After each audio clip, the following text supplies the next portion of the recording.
Assalamualaikum warahmatullahi wabarakatuh. Bismillah walhamdulillah.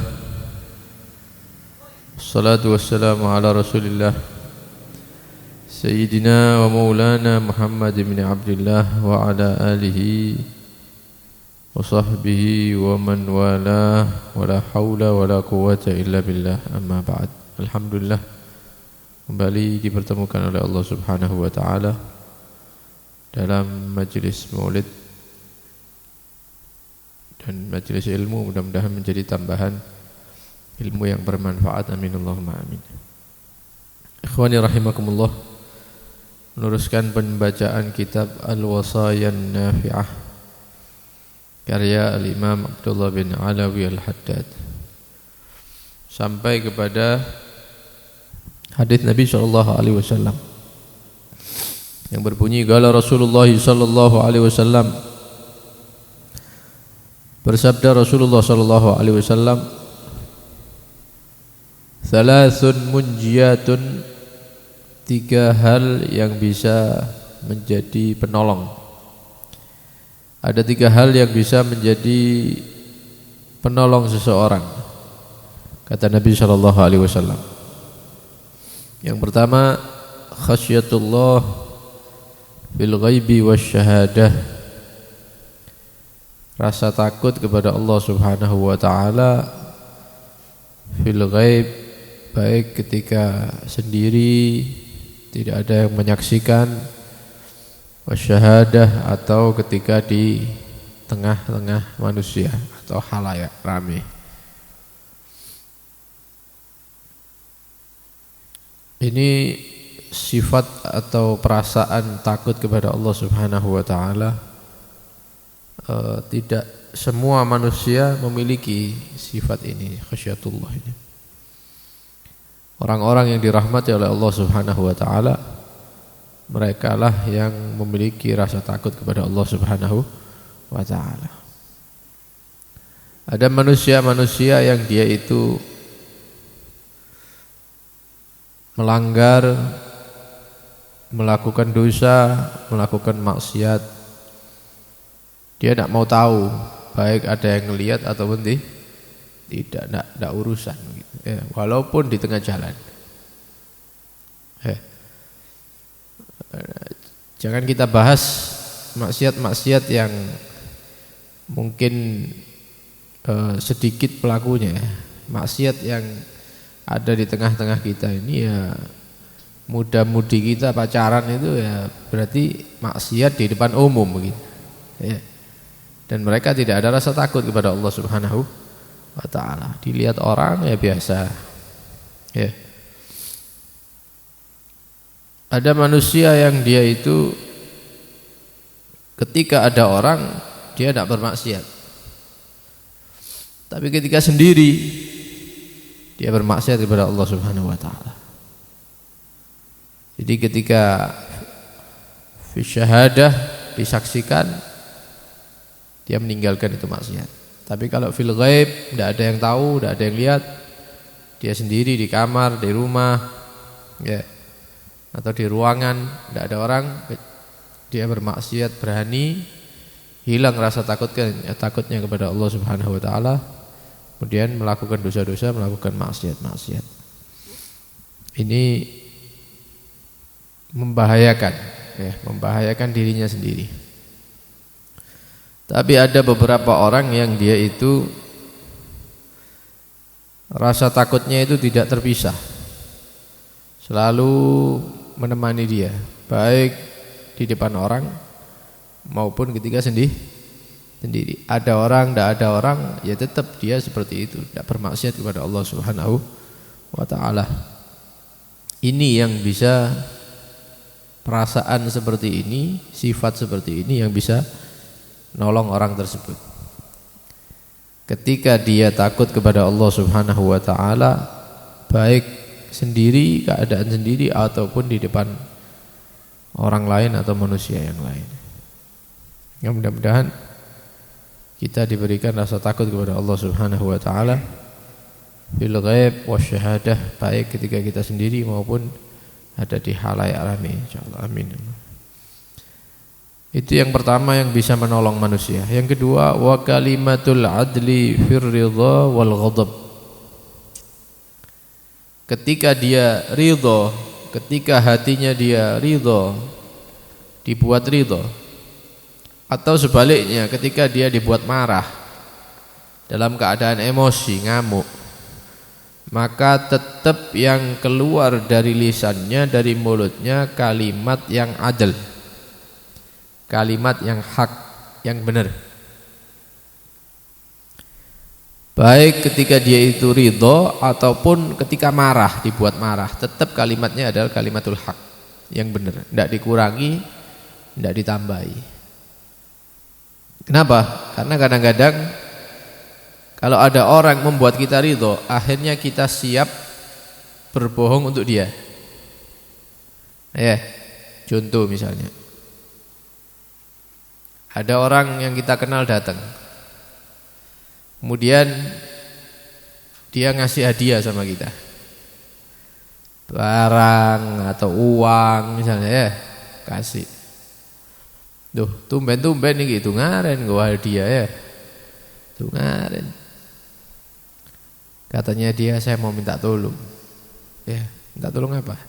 Nanti kalau ada datang fulan tanya tentang anak, ente bilang yang bagus-bagus ya.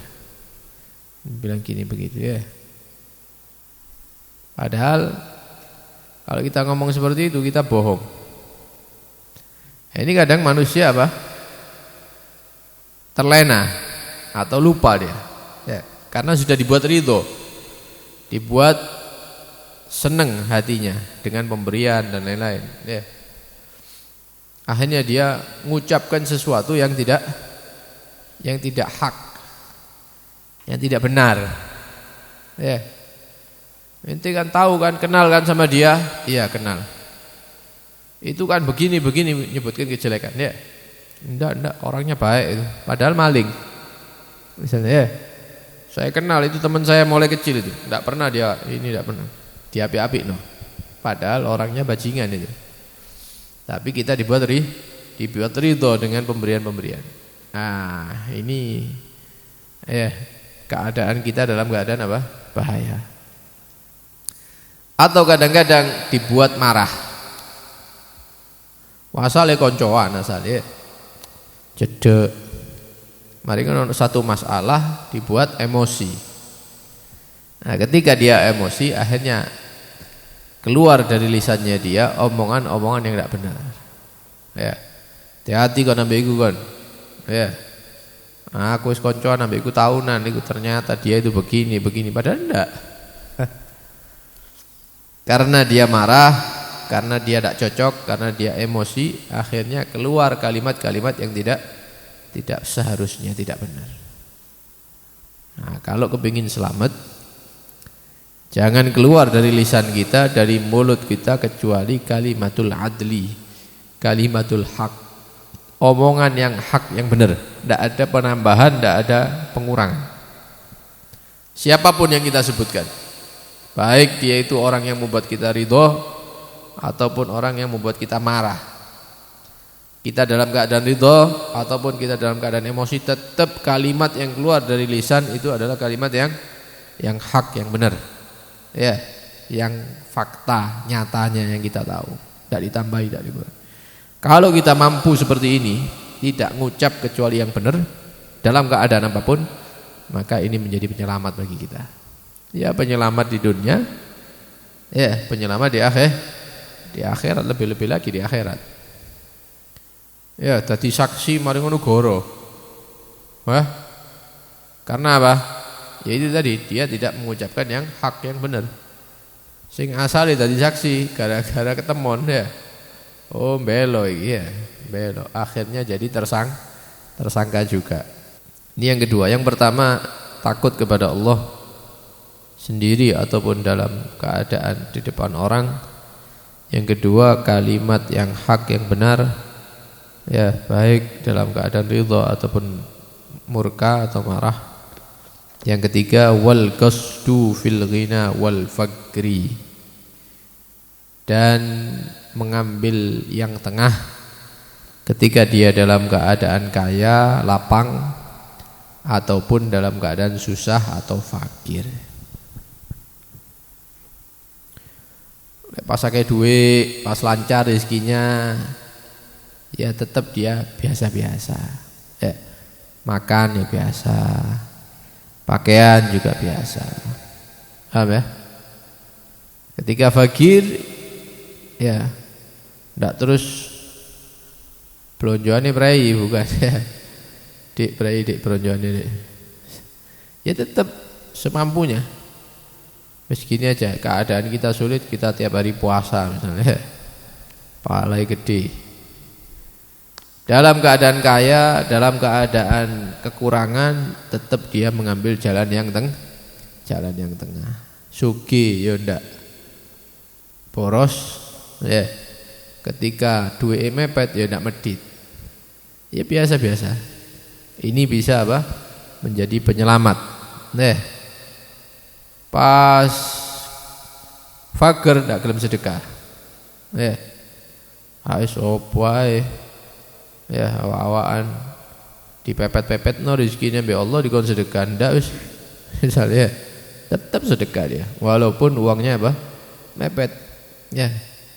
Hari itu cuma dapat sekian misalnya. Ya tetap dia menyisihkan untuk ngasih orang tuanya misalnya, untuk ngasih ibunya, atau untuk ngasih saudaranya yang tidak mampu, ya kakaknya, adiknya. Nah ini akan menjadi penyelamat bagi dia. Insya Allah akan dilapangkan rezekinya oleh Allah Subhanahu wa taala. Wa dzalasun muhlikatun. Kemudian kata Nabi SAW, ada 3 hal yang menghancurkan atau mencelakakan orang. Kalau tadi penyelamat ya, yang bisa menyelamatkan. Yang ini, yang 3 ini bisa menghancurkan seseorang. Pertama, syuhun muta'.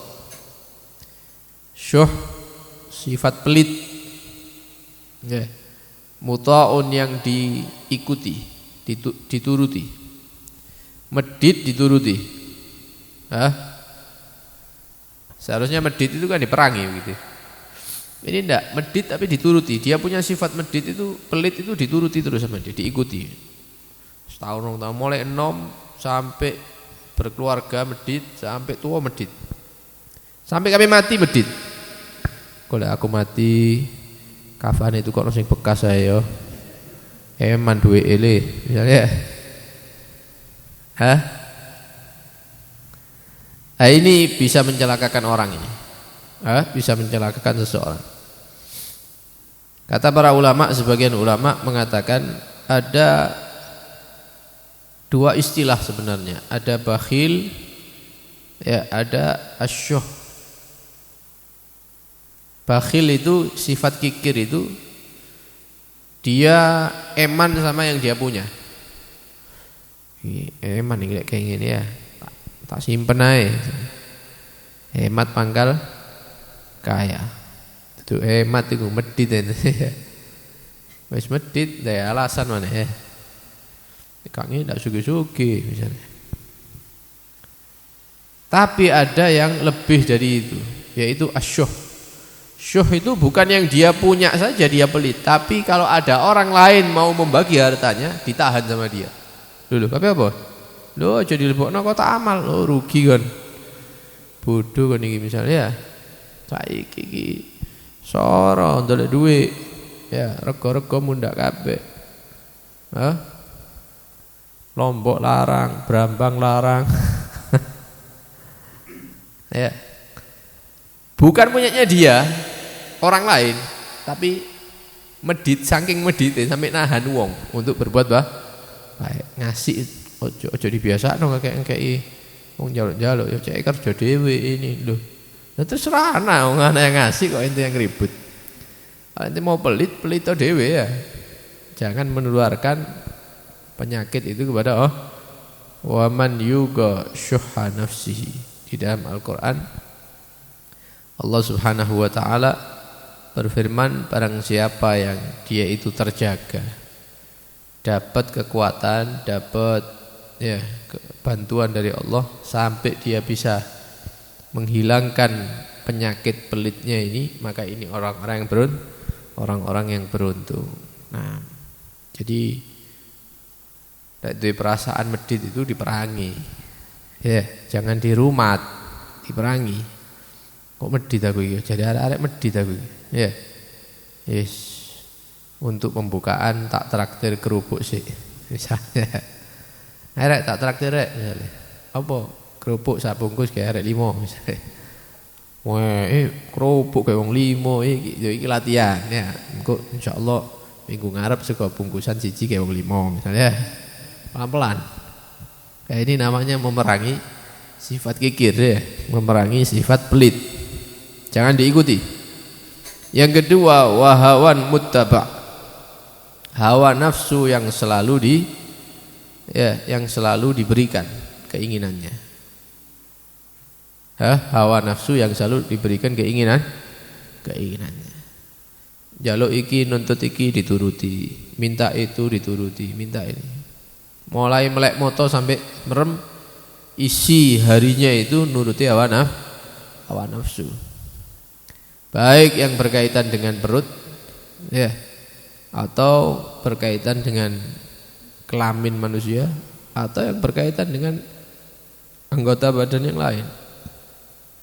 Matanya kepingin delok sing enak-enak tok, walaupun itu haram. Ini nuruti hawa nafsu ya. Aku lagi gak delok wong wedok di TV atau di HP iki greges aku misalnya ya. Saking kebiasaan ya. Diikuti hawa nafsunya. Hanya dia lihat perempuan di HP, lihat ini. Kupingku iki lagi gak krungu apa? Gitar, krungu musik ya. Gatel kayak ono semute jerone. Misalnya. Akhirnya di pasang headset, ngono lagu-lagu. Adzan ndak krungu. Kemudian mulut saya iki lek gak kecapan iki ndak enak, anyep kabeh. Mulai isuk sampai bengi kecapan tok. Mari mangan, sik mangan apa maneh. Sik tuku iki, sik iku. Urusan utang tok wis. Enak jadi ini ono panganan anyar di Pasuruan iki misalnya datang ke situ. Hari ngono kepingin apa maneh berangkat maneh walaupun jauh. Kadang-kadang sampai sepeda motoran ya, sampai 5 menit 10 menit perjalanan hanya untuk memenuhi hawa nafsunya dia. Pengajian pria-pria itu ya. Tapi rutin nasi padang ini itu. Ono maulid, ono hadrah pasaudan. Ada pengajian rutin. Ya kadang teko, kadang enggak ya. Tapi kalau urusan perut, wah nomor 1 ya. Apa maneng mayoran. Waduh. Sing lain ini durung teko wis teko dia. Selalu mengikuti hawa nafsu. Ini bisa mencelakakan manusia, bisa menghancurkan manusia. Yang terakhir i'jabul mar'i bi nafsih. Orang bangga dengan dirinya sendiri. Bangga diri. Ya. Delok di kaca misalnya. Nggih peci, nggih takwa. Modele penghuni surga kowe iki modele ya. Wis ganteng, nggih kopiah, nggih sarung misalnya. Ya ono arek enom koyo aku iki.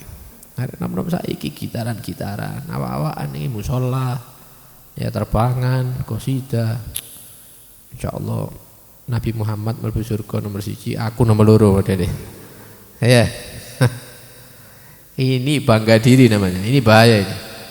Merasa dirinya soleh, merasa dirinya baik, merasa dirinya sudah beramal. Ya, lebih baik daripada yang lain. Ini bisa menghancurkan kita. Paham ya? Tadi pagi ada tamu dari luar negeri dia cerita.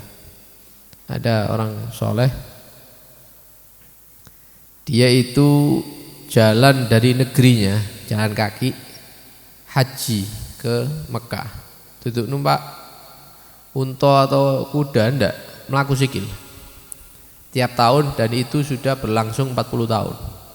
Jadi dia haji dari negerinya 40 kali jalan kaki. Ketika haji yang ke-40 muncul ini penyakit ini, bangga diri ini ya. Ketika haji yang ke-40 dia mengatakan, modele amalku ini haji 40 kali jalan kaki loh ya, bukan naik kendaraan. Jalan kaki ini tidak pernah dilakukan walaupun sahabat-sahabat Nabi ya. Hebat aku gitu ya. Bangga diri muncul. Kemudian dia ingat, astagfirullahaladzim, kok ada penyakit ini dalam diri anak. Hanya dia jalan, orang soleh ini masuk ke toko roti. Nyampe ke toko roti katanya, Pak, saya mau beli roti satu, murah roti ya, gak ini 5.000 gitu ya. Beli roti satu potong, tak beli dengan pahala 40 haji saya jalan kaki. Jadi wong iki kon waras dah.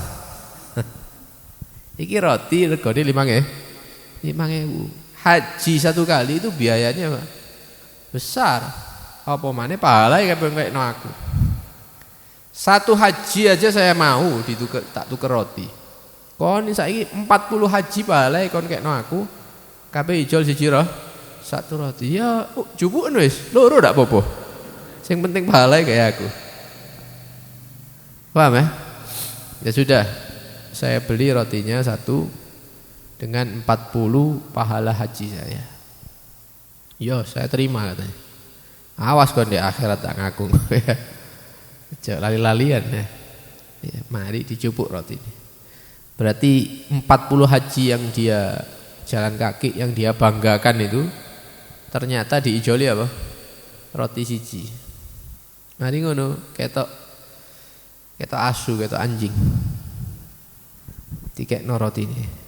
Ya, dikasih ke dilempar.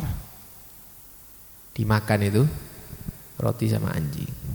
Kemudian orang soleh ini mengatakan pada dirinya sendiri, nafsuku, ya, wahai nafsuku yang bangga diri tadi itu, 40 haji yang inti lakukan itu sekarang sudah berupa roti yang mana masuk ke dalam perutnya anjing, tidak ada nilainya katanya.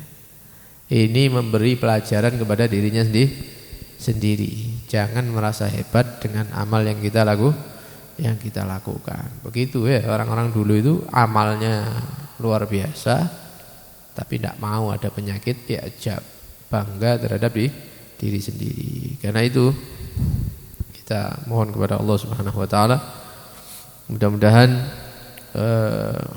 dibersihkan hati kita daripada penyakit-penyakit hati, daripada penyakit pelit ya, daripada penyakit bangga diri. Mudah-mudahan kita bisa menjadi orang yang loman, yang dermawan, ya tahu diri bahwa amal-amal ini semuanya adalah bantuan dari Allah Subhanahu wa taala, dan mudah-mudahan kita bisa mengontrol hawa nafsu kita ajak untuk taat kepada Allah Subhanahu wa taala. Amin Allahumma amin. Sallallahu alaihi wasallam Muhammad wa alihi wasallam. Alhamdulillah.